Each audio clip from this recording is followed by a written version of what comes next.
The Very Serious Crafts podcast is now on Patreon.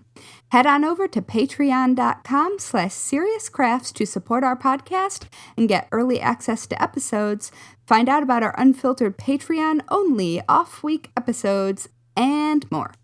We'll be glad to have you. Yes, please. You're listening to the Very Serious Crafts podcast. We're very serious crafters, and we craft very serious crafts. Very serious. Hello, and welcome to Season 3, Episode 7 of the Very Serious Crafts podcast. I'm Haley from Red Handled Scissors. I'm Heidi from Hands Occupied. And I'm Mollie from Wild Olive. Today we'll be talking about latch hook haircuts. Heck yeah! Murderous lace. And DMC meets Perler beads. Cool. I'm so excited about all of those things. I know. Oh my goodness. Should be good. Yeah. So this week in pandemic-related needs must, I fixed my desk chair in full MacGyver fashion using zip ties, fabric glue, and skirt elastic. Intriguing. And now it no longer needs light bondage. It's actually not roll across. I was gonna ask because I wasn't sure if the repair was like to the cushions of the covers or if it was the stopping it from escaping from your desk. It was, yes. For those of you who do not know, my chair has historically, and by historically I mean for years, practiced light bondage because our floors are uneven and it just rolls to the inside of the apartment, which is not the direction it needs to roll for me to be, say, working at my desk. And so I made several improvements to this chair. And now it does not. Would you say you whipped it into shape, Haley? Oh boy. Okay, this is a terrible start, you guys. It's terrible. Yes.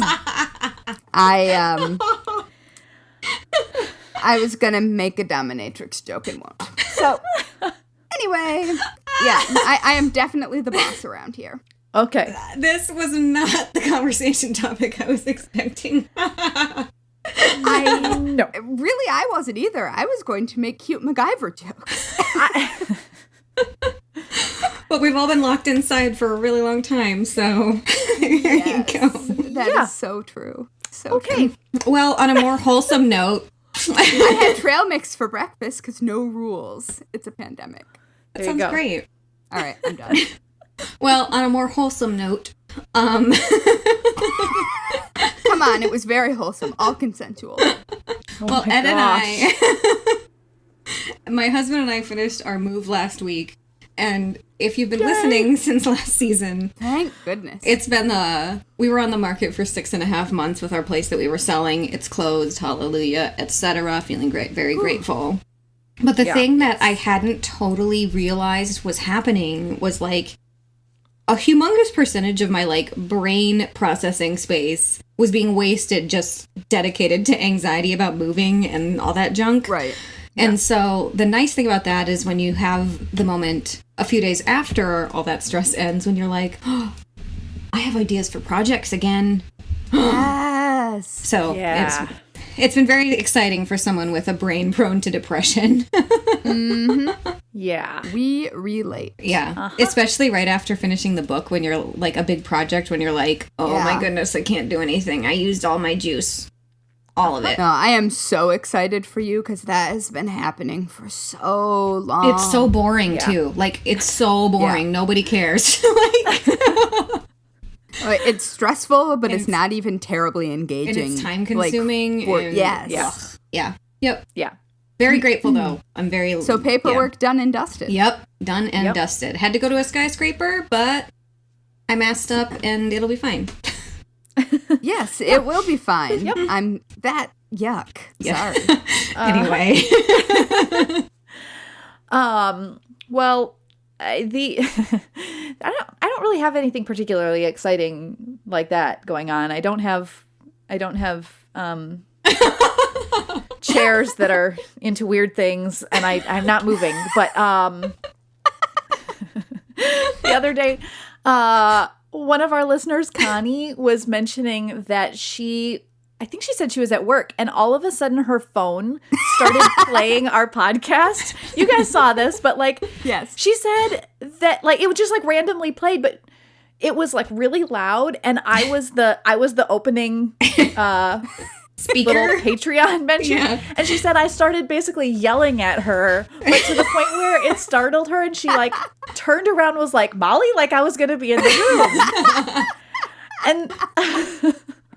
I would just like to publicly apologize, Connie. I did not intend to scare you or yell at you or anything, but that's my job. Thank you for training your phone to listen to us even when you aren't meaning to. So, yes, yes, we appreciate that. Made all of us laugh for sure. Yes. We all really needed that story, so thank you. Yeah, it's it's like butt dialing, but with a podcast, I guess, is probably. And podcasts, the podcasts you listen to, you know these people. Even if you've never met them, you know them. And so I can totally see that I frequently am trying to tell someone something and be like, "Oh, my friend told me, wait." Yeah. A podcast told me. And so I just feel like the rule is you just are friends. There you go. Yep. There's nothing that can be done about it. Mm-hmm. So, yeah. Hi, Connie. We're all friends now. Hey, girl. Oh, yes, yeah. That was so good. So, we want to give a shout out to some new serious friends of the Very Serious Crafts podcast who are now supporting us at patreon.com/seriouscrafts. Many thanks to Debaya, Susie, Amber, and Rosanna. You're the best. And if we mispronounce your name, feel free to correct us. We love you. Yes. So, I have this book from 1936. Called Live Alone and Like It. And I think I may have mentioned it before. It's by Marjorie Hillis. I have not heard of this book before, but I like this title. Of course you have this book. Okay. So it's by Marjorie Hillis, who was the renegade spinster daughter of the patriarch of the Plymouth Church of the Pilgrims, which is a historic Underground Railroad church and happens to be directly behind my apartment. Cool. That's very cool. I was listening to an audiobook that my agent recommended, which mentioned this book. And so the subtitle is Live Alone and Like It, a guide for the extra woman. Ooh. And the pictures in it are just, the drawings, I guess, are amazing. Awesome. So I may add some of those. But I would just like to share some wisdom from Marjorie about crafting and hobbies. Okay. So, for those rare creatures, a few suggestions have occurred to me. Hobbies, for instance. There was a time when a hobby was absolutely de rigueur, though it bore the name accomplishment. In Victorian days, when suitors were expected to keep about 2 feet away, young ladies used to sew, crochet, and embroider while they were courted, and a very pretty appearance they must have made. But hobbies are antisocial now. Modern men don't like to be sewn and knitted at, and the mere whisper that a girl collects prints, stamps, tropical fish, or African art is, alas, likely to increase her solitude. Oh my gosh. So Marjorie laying it down in 1936. Holy cow. Wow. I'm triggered. Yeah, right? Me too. I do not live alone, but I am living that single life. Exactly. Not the fun one. No. You're not hitting the club every night, Mollie? Well, maybe like a knitting club. I mean, we're actually sort of going there. Okay. All right. So, in a chapter entitled, Who Do You Think You Are? My goodness, this book is amazing. Oh my gosh, it is amazing. And here, I will just show you all the... Mm-hmm. Yes. Oh, okay. Doorbell rang. I hope my spouse goes downstairs because I'm in the middle of reading. Jeremy, please. Okay. Thank you. Okay. Your specialties, or hobbies, are all very well. We're going to say a lot about them later on. But they're not enough. Every woman should have a smattering of knowledge about practically everything. Ooh, great. I love these standards. Yes. The half dozen things you may have time to know thoroughly, if you're very ambitious, will amuse and broaden you and make you a better talker. But they will not make you a better companion, which involves being a good listener. So. Okay. I mean, fair. Yeah, it is fair, but also your hobbies, man. Nobody cares. Which is kind of the whole premise of this podcast. I think it's the whole premise of all of our careers that people care about crafts. Oh my gosh, yes. Cool. Cool. Okay. Feeling good. So, yeah. More sage wisdom. You might go in for collecting little china dogs, old bottles, snuff boxes, or even monkeys. It's china cats, and yes, I do have old bottles. And I have several monkeys that I've collected. I don't know. Or you might take up Greek or tap dancing, genealogy, or making jewelry. The idea, as you may gather, is to have some hobbies, but apparently not to talk about them. Okay. So there's that. I guess I see that. Yes. I see that. And this book is filled with case studies of individual women. And there is one who lives a life that I think many of us who podcast and blog and Instagram as their jobs would aspire to. Miss G, who decided to just try some fashion photography, now has her own studio and is a professional photographer instead of a section manager of a newspaper. This is she talking about me in a previous life?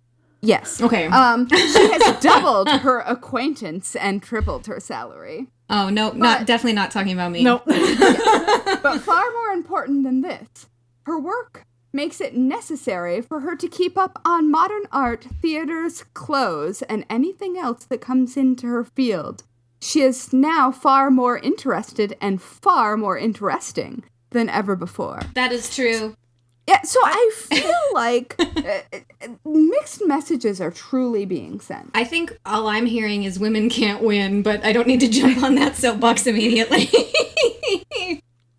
Come on, 1936. The fact that was 1936 and she made that jump to that career. This entire book is filled with women who are like, screw this, I'm living alone. That was a big move. Oh, I mean, that's a big move now. She was totally ahead of her time. And that was, I believe the book I was reading that mentioned it might have been called The Extra Woman. But she was really far ahead, but it also is really interesting that it's also assumed that you had all of, the handwork, needlework skills that you would have been expected to have in society, even if you weren't I'm getting a job in the city. Never mind you. In a chapter called Pleasures of a Single Bed, she says, next, of course, you'll need negligees. At least 2. One warm and one thin. And as many more as you can afford. Do they just mean pajamas? robes. Okay. Have them tailored or shishi according to your type, but have them becoming. And don't think that 4 bed jackets are too many if you belong to the breakfast in bed school. A warm one for everyday use, and a warm, grand one for special occasions. A sheer, cool one for summer mornings, and a lacy affair to dress up in. Oh. You can make the last 2 yourselves out of remnants in practically no time at all. For the others, have one of quilted silk or Shetland wool, and another of padded satin or velvet in the shade that makes you most beautiful. Okay, then. All right. So I just found that to be a really interesting, like, super early feminist take that also assumes that you do all these things, but that you don't tell anyone about them. Yeah, which is pretty much the opposite of every life now, where you barely do any of these things, but you tell everyone about it. Oh, yeah. Exactly. And exactly. So I'm I feel saying like that Marjorie as Hillis guilty. would not be photographing bread right now. Right. But she would be secretly making it. Yes. Actually, there's an entire chapter on maybe don't cook. Or if you cook, here's cocktails. They're more important. They go with all those robes. Yeah. And there are also question and answers about etiquettes, including like whether or not you can have a gentleman over for dinner. Like, it's a whole thing. Sure. And so I highly, highly recommend scouring your local secondhand shop or old bookstore or even eBay. I think I got mine on eBay because it is so worth it and so delightful, and the drawings are amazing, and honestly some of the advice is pretty solid. And I am in love with Marjorie. All right. I'm excited and I'm about sure this. that she has some problematic aspects to her. I mean, certainly she says some problematic things, but also, wow, 1936, friends. Yeah. Interesting. I have a featherweight from that year. Cool. There you go. Don't tell anyone. Its name is Joyce. My grandma was also born that year, also named Joyce. Oh, perfect. The end. Well, listening to you talk about all this stuff, I was waiting for that book to get into gardening. I'm sure there's a section on it somehow. This vast pantheon of skills that women are all expected to have and not acknowledge. Oh, I'm sure that flower arranging, I'm sure it's a whole thing. But it's been funny, like, since, I mean, a lot of my energy's gone into, like, moving and things lately, but the one area of creativity that has had me the most excited lately is gardening, because I think it's because we're in a new place, it's spring, and growing plants I have found to be completely comforting during shelter in place, like feeling like so much. I'm cultivating a little bit of my own food, I can watch it grow, it's helping me actually physically see how long it's been since this whole business started, because that's when I started some of my plants. And so it's interesting where energy comes from for creativity and where you find yourself spending it, if that makes sense. And especially under shelter in place when there's, I mean, for us, we've talked about not having as much time flexibility as we'd love, but I have a little more. And it's just fascinating what happens when you just start working on what you feel like working on and not being like, I should be baking a loaf of bread every week. I should be fermenting some kimchi. I should be XYZ LMNOP. And I think gardening is like a nice slow space that you have to just go as slow as the plants are growing. And I found that really comforting. And it's also a heck of a lot easier on my hands if I'm not doing landscaping than knitting. Sure. No, that makes complete sense. My houseplants, and I have a jungle. Yeah. Have never been happier. Yeah. The biggest thing is not overwatering my plants. I'll say that. Yes. That is true. I specifically have a schedule, and I'm not allowed to futz with them because smart. otherwise I will. Yeah. Just yesterday I decided to finally do some seed starting with some vegetable seeds because I have a balcony with a lot of light now. So we'll see how it goes. I've been living in a basement, so this will be an adventure. Yeah, that'll be fun, though. Oh, I think that's great. Yeah. Anyway, that's all. Well, I like it. I like it. That's good. I really, really like the feeling of I'm about to repot several things. Yeah. And there's such great satisfaction to me in like mixing perlite into the topsoil and like knowing that you are knowing what you're doing and knowing that what you're doing is going to have visual positive results. Like it feels really good to care for something that's living. And I think it's also that you're cultivating something. Yeah, you are caring for something that's living. But it also helps, like, if you're really anxious, it helps you feel like you have a little bit of a sense of control over some tiny thing, even if it's just your little container garden on the balcony. I don't know. I know I get very, like, woo-woo lately since I've written this book and do stuff different, but that's how I feel, and it's a good thing that I wanted to talk about. That's all. I mean, once again, girl, witch. Yeah. You're fine. I don't, I think all of that is just so satisfying. Yeah. And it feels so good. Yeah. Yeah. Yay. So totally different from gardening, but also like this thing where like you just get really excited about an idea.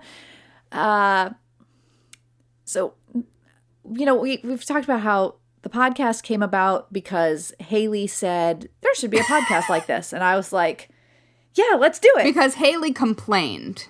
That was well, similarly, my friend Heather was mentioning that it's a real tragedy that there is not a conversion chart for DMC embroidery floss and perler beads, because when you cross stitch, how isn't there?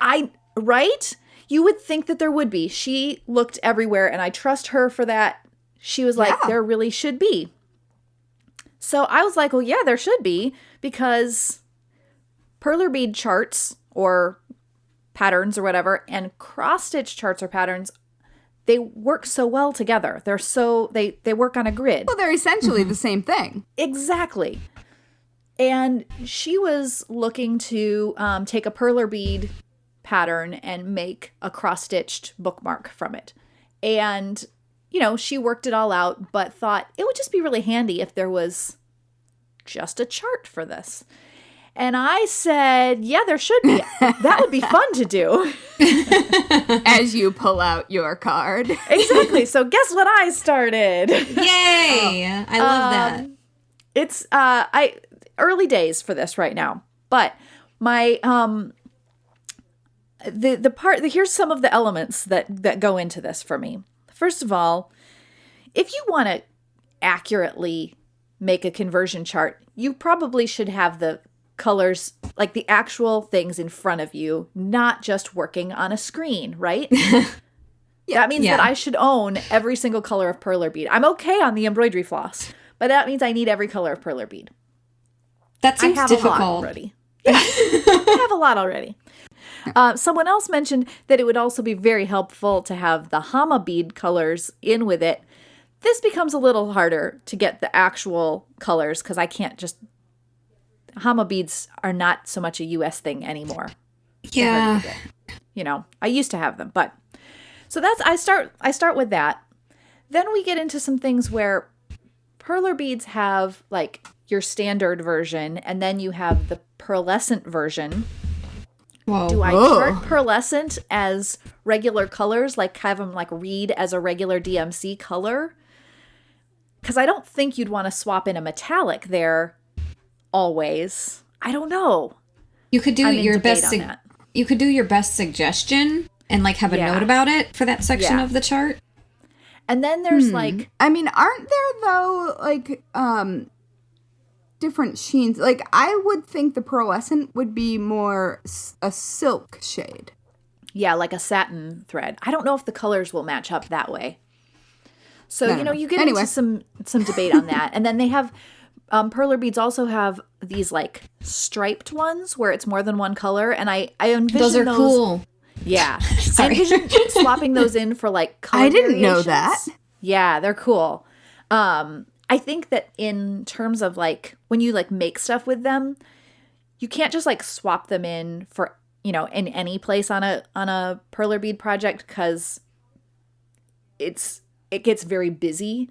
But I think having that translate to color variations is a thing. So anyway, I am like these are the thoughts that go into this conversion chart project that I am so excited. and then like I'm gonna start by going. I am. I don't Starting even by, want to use perler beads, and it's just so satisfying sounding. I want to go like perler bead colors to DMC thread, which is a little bit easier because there you can choose like this is the best color match.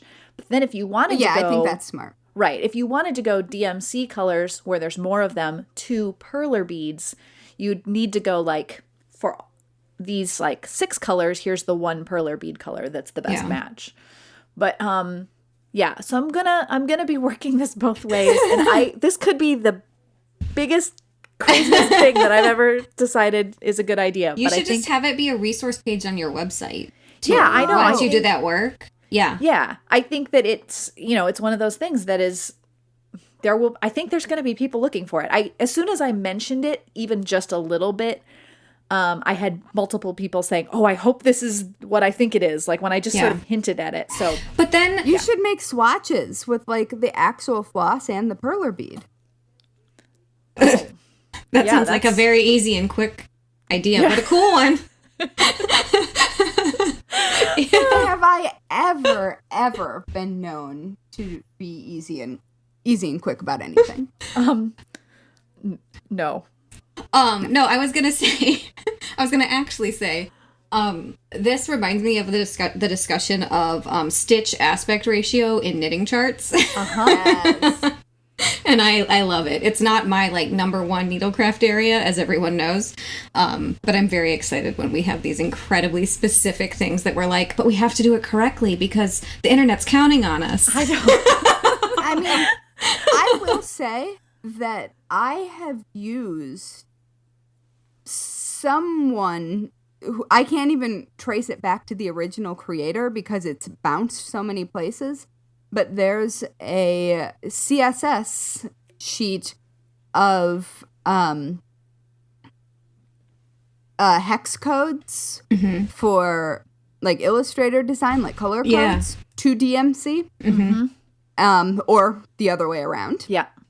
And someone went through and very specifically did all of them that existed at the time that they did that, and it has been invaluable for my design work. Yeah.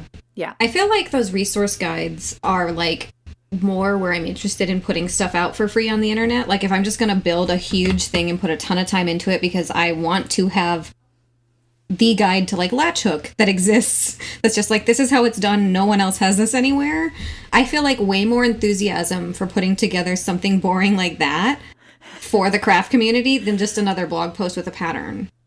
Yeah. I don't know if I've just been doing this so long that I'm like, we've got to get it correct. Well, Or what? But it helps beginners. Yeah, Like, it yeah. helps make things that would be really intimidating way less intimidating. yeah, and I think there's something Hi, like Kat. really timeless Kat about says that. hi. I'm so glad Mr. Big Stuff joined us. He's gone now. Okay. Of course. Because Cat. Anyway, yeah. But especially like in a world where like we just found out that the National Needle Arts Association is dissolving.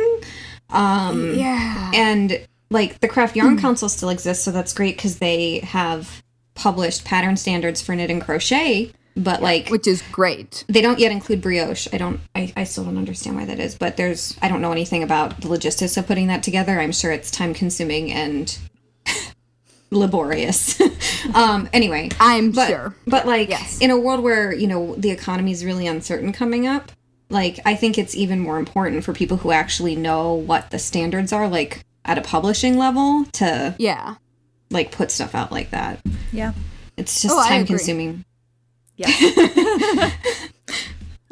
But it's also really satisfying as long as you don't have a hard deadline. Yeah. but also it never gets done if you don't have a hard deadline. That's exactly where I'm a little bit nervous on this project, but that's okay. Yeah, you better pitch that to somebody quick. Just like say like, hey, Perler Beads, hey, DMC, wouldn't you like to support me on this? And I mean, they might. I mean, DMC has always been Perler very good might to me. Send you all the colors. Yeah. I mean, that's how I have all of the colors of embroidery floss, is that DMC has sent it to me more than once because I've worked with them on things. And so they're very kind folks. Yeah, so, DMC and Lion Brand are the two brands that every social media crafter, designer person that I know that has worked with them, double thumbs up for both of those. Yep. And I've definitely worked with Lion Brand and have probably worked with DMC. I've got so much floss that I'm unclear where it all came from. I mean, writing 3 cross-stitch books. But, they've all just been great. Yeah. So, because I seem to be on a really old book mentioning crafts kick, a listener and just longtime friend from the internet, Melanie, who is known as Knit Nerd with 2 T's across most things, sent me a book called The Lace Book once she learned that I was making bobbin lace. She thought I needed to have this book. And it is a beautiful, beautiful old book. And it turns out it is very old. 1904. Wow. And it's in such good shape. But apparently, Cambridge University Press published this in 1904. And it's just gorgeous. And I am so, so glad to have it. And it also contains a lot of, like, weird lace-related shade. Like, almost gossip. Okay. From 1904. And so, one of them actually involves a murder plot that is lace adjacent, so I would like to share that with you. Yes, please. Okay, so this is from The Lace Book by N. Hudson Moore, and says, everyone knows the sad ending of Mrs. Turner, who invented yellow starch and expiated that crime and some others upon Tower Hill. Not only starch was needed to keep these huge ruffs, lace, obviously, in the desired shape. There were setting sticks and struts of either bone or wood, and the poking stick of iron, which, being heated and drawn through the ruff, gave it proper arch of pride. This is already excellent, but I'm a little nervous that you introduced this as like murder, and then we've already got bones mentioned. But anyway, we're getting there. Okay. Queen Elizabeth, no doubt, considered her her huge ruff most becoming, and never dreamed that it was whispered about behind her back that she had, quote, the yellowest throat in all England, and wore the huge gorget to conceal it. Okay. So that's the background of this. Okay. So the sad ending of Mrs. Turner that was referred to at the beginning is that Mrs. Turner, as it turns out, was a murderer. She invented yellow starch, which was saffron-based. Okay. But she also, as it turned out, was an independent businesswoman and also, at the same time, it would seem, a woman in waiting for a noblewoman named Frances Howard, who was in love with someone apparently unsuitable. Frances Howard was in love with this person. And so Mrs. Turner, who ran a house of ill repute where quote, couples could indulge themselves together in secrecy, and I am quoting from Wikipedia at the moment. Okay. She was also running a lucrative monopoly in the supply of saffron-based starch, which provided the yellow coloring to collars and ruffs, which was then in vogue. Mrs. Turner was therefore well connected to both the court and less savory sections of London society. And so,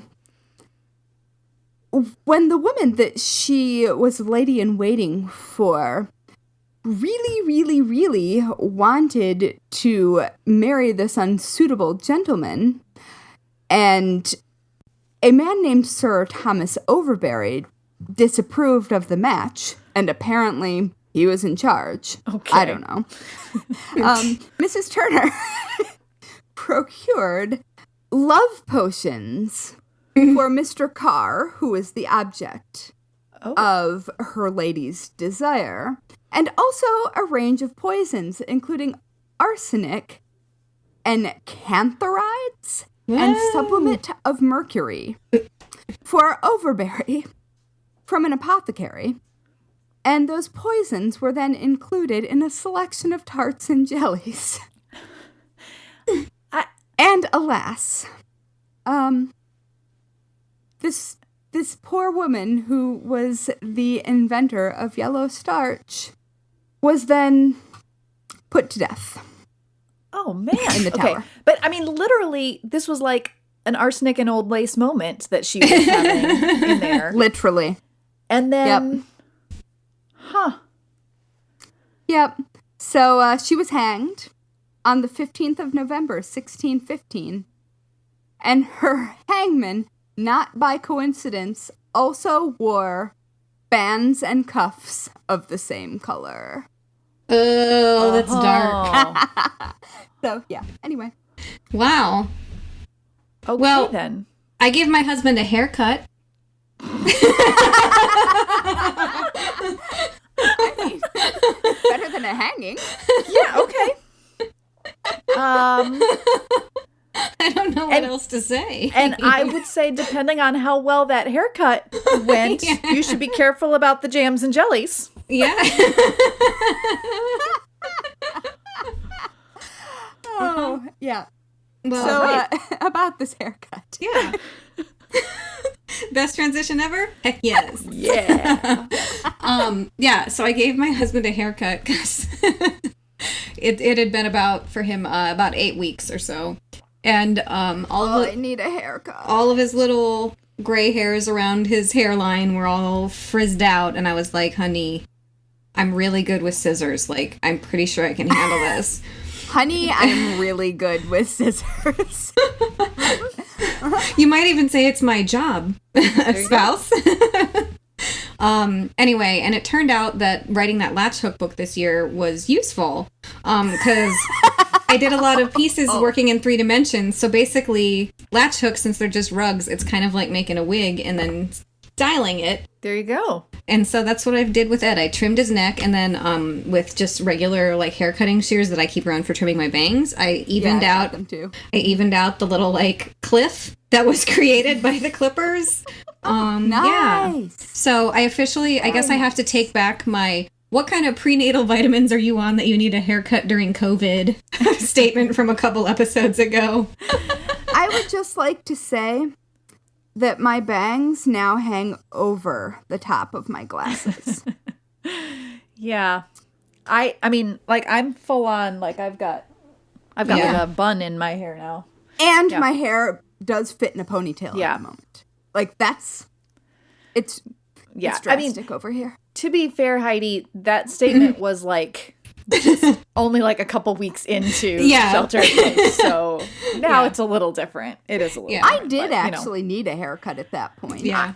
Yeah. But Yeah. Yeah, but that's because you needed one before this and didn't go get it. yes. Exactly. It had nothing to do with shelter in place.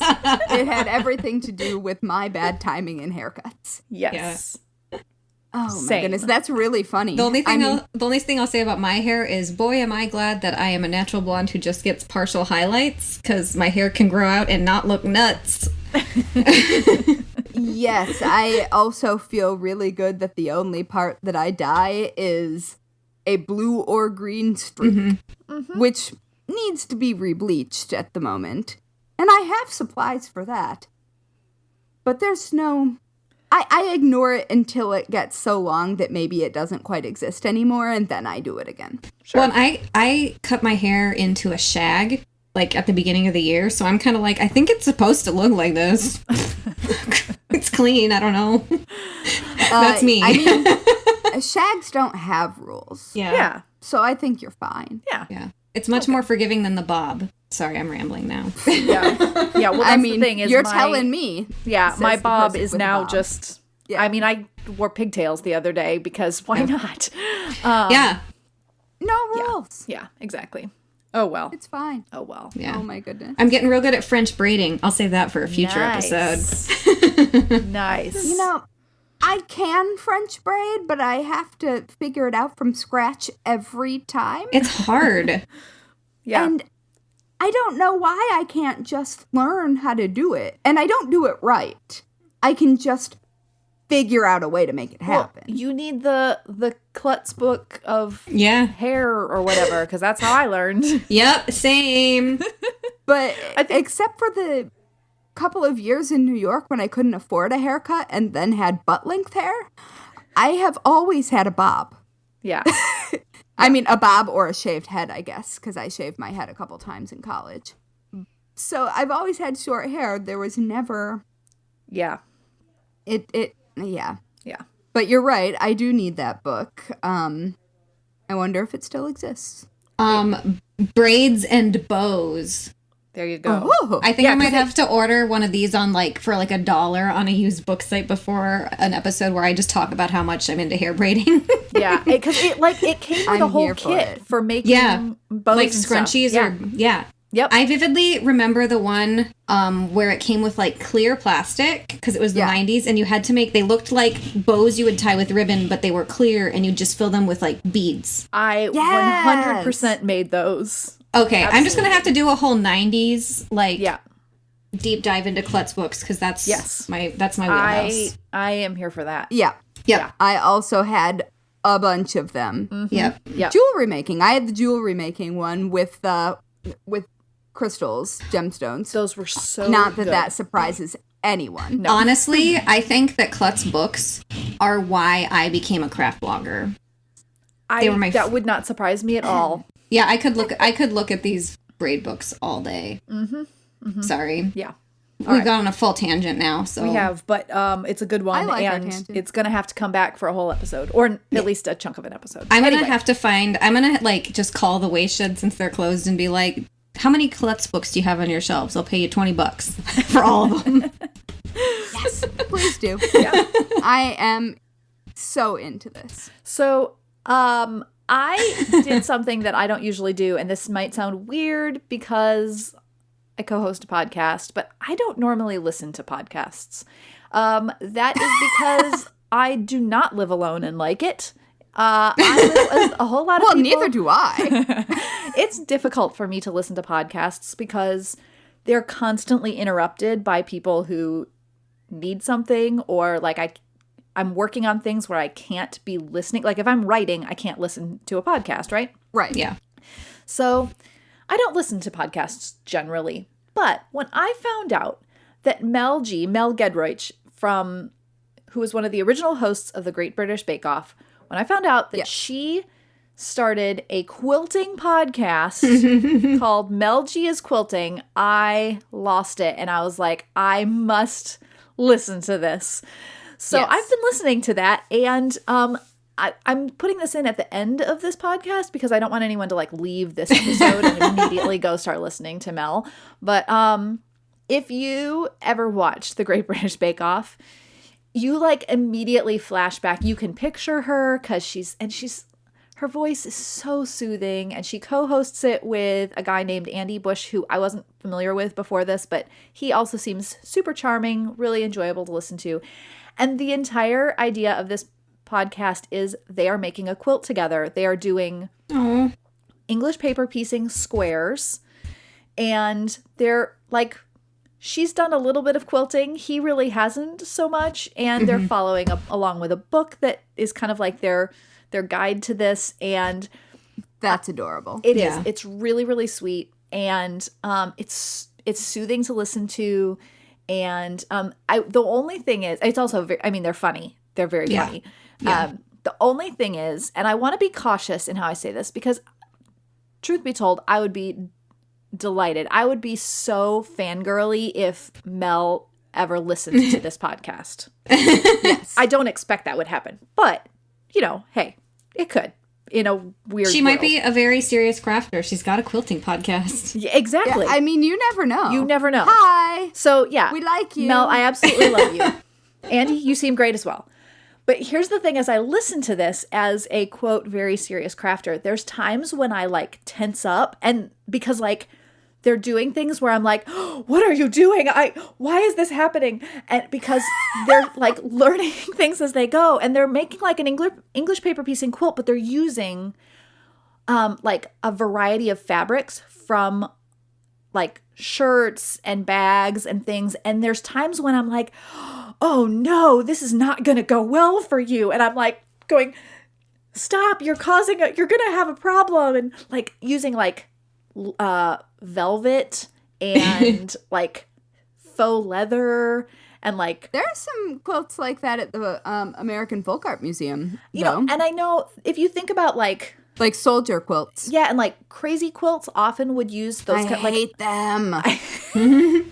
Okay, let's save that because we could have a whole conversation about crazy quilts think someday. we have had a whole conversation about that. They I don't know, they almost stress me out or something, but the thing is to try and hand sew these little patches of all these fabrics, it just feels like a nightmare to me.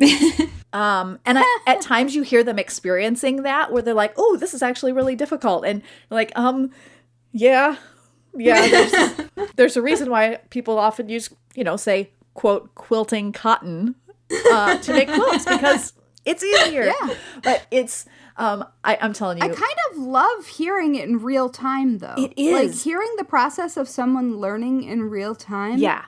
It might be stressful if you are skilled at that, but it would also be really reassuring if you weren't. Absolutely. Mm-hmm. And, yeah, the thing that is, having done what they are doing is I want to help them. I think that's the part. And even, yes, Mel has done more of this than Andy has. And so there's times when she goes, oh, here, let me just do that for you. And that's exactly why I'm not invited to their quilting sessions is because that's what I would want to do. But now it's it's so charming. And over the course of a 35-minute episode, they will have made 3 or 4 little squares only. They're taking it at a nice, enjoyable pace, and which means that this podcast will go on forever at this pace. I will tell you that. But it's are they making hexagons? No, they're making squares. Oh, they're making I think 2-inch squares. I think 5 centimeters. I think is what they said. Oh, it's going to be a while. Yeah, exactly. Yeah, because they're just tacking and basting them right now. So imagine though how relaxing that must be to just be doing that for fun. Yeah, absolutely. And have it not matter when it's finished. I know. It's such a novel idea. I don't understand. Anyway, yeah, I can't recommend it highly enough. Please don't stop listening to our podcast because you listen to them though. Please. Yes. There's so many good podcasts to listen to. You can listen to them all. Yeah. It's true. I have already subscribed, though I have not yet. Yeah, this sounds amazing. Maybe I'll listen to it while I garden. That sounds great. I like that. Yeah, that would work really well. That might be the thing. I'll need to have a podcast for gardening, a podcast for a different one. I like this plan. Thank you, plan. Molly. You're welcome. I'm here to help. Sorted. Yay! Oh my goodness. But not with your quilting if you're using velvet. That's right. I'm not touching that. There's a lot of velvet in the quilts at the Folk Art Museum. I bet that's pretty. A lot. And corduroy. Why? Expensive, I guess. Expensive fabric, so they thought they should save it? Well, I mean, it's definitely scraps. yeah, exactly. Anyway, I will not have a seizure. Okay. Good plan. We don't want that. No. But I think we should wrap this up. So thanks for listening to the Very Serious Crafts podcast. You can follow us on Instagram and Twitter at Serious Crafts and on Facebook at Very Serious Crafts. You can also find show notes and all things Very Serious Crafts at veryseriouscrafts.com. How about that? Yes, right? And finally, if you're a fan of the Very Serious Crafts podcast, please leave us a 5-star review on whichever platform you use to listen to podcasts. Good ratings help us show up in recommendations, which helps more people who love crafting find us. And also, it just really makes our day, especially if you say something. It does. And I mean, those are fun. It's fine if you don't have anything to say, but, you could just say hi. I mean, yeah, we like it when you say hi, like, We do. on social media or anything. I mean, when you tell us stories about how we just started randomly talking in your workplace, for example. It happens. It does. It does. Yep. So Yeah. And I will never, I promise to never get tired of people telling me about their hamster sweater moments, even though that's the main thing I hear about this podcast. That's funny. I mean, I guess that sort of has become the running theme. If you go back and listen, it just At least for comes out seasons with- It 1 was and 2. the first episode Heidi was on. Yeah. It's like It episode was. 2, right? Yep. Well, I was nervous, and I was like, what is my best story for crafts? It's that such one. a good story. And it has proven to be the best. So it works has. out. Well, thank And you. on that note, Yes. shall we carry on with our lives? I think we shall. Yep. All Thanks right. for listening, friends. Thanks for listening. Bye-bye. Bye.